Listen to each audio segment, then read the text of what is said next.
issued a calibrated, meticulous, and legally unassailable resolution regarding the prosecution's request for subpoenas directed at the BIR, the AMLC, and various banking institutions.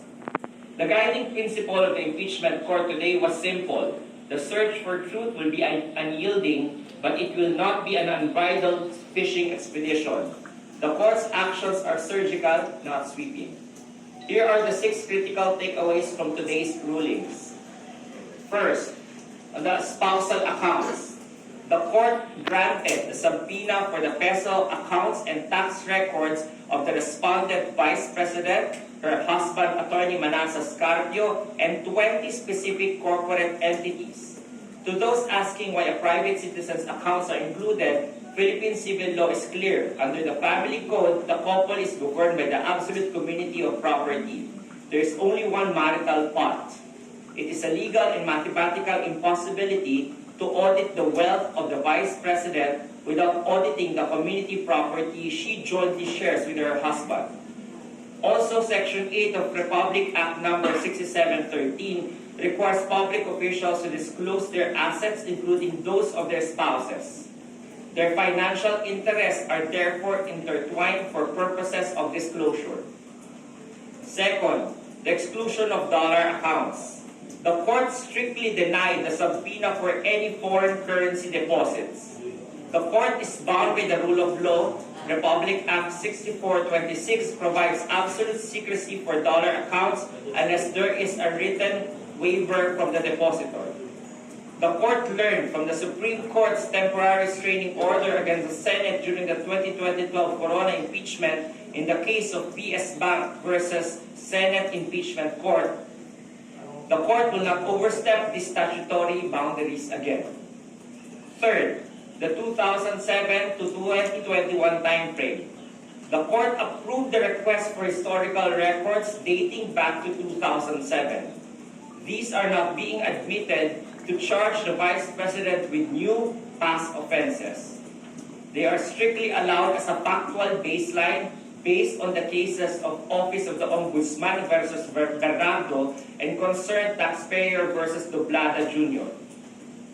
To determine if wealth accumulated today is disproportionate, there must first be an establishment of what the spouses legitimately owned yesterday. Fourth, on the corporate entities.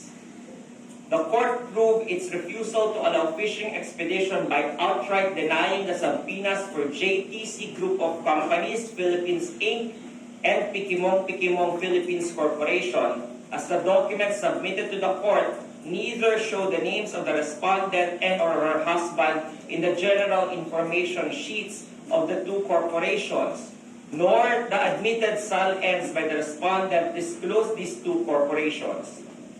Absent complete prima facie proof tying these two corporations to the respondent, the corporate veil of fiction remains.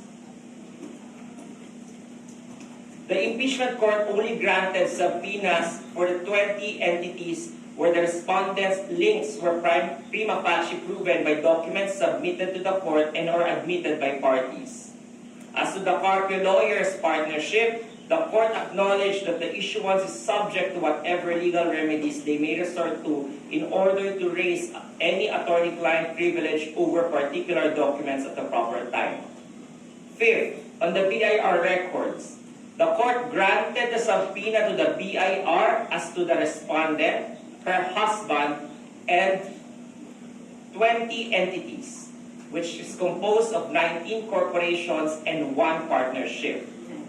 Based on the case of DPAT versus Spouses Olivan, that states Section 270 of the Tax Code obviously does not address the confidentiality of ITRs.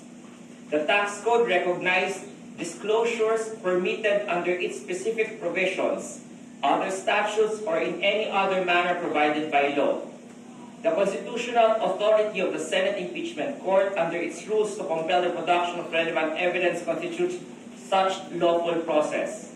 But the court recognizes that under the tax code, the commissioner may still invoke the requirement of the President's authorization to release these documents.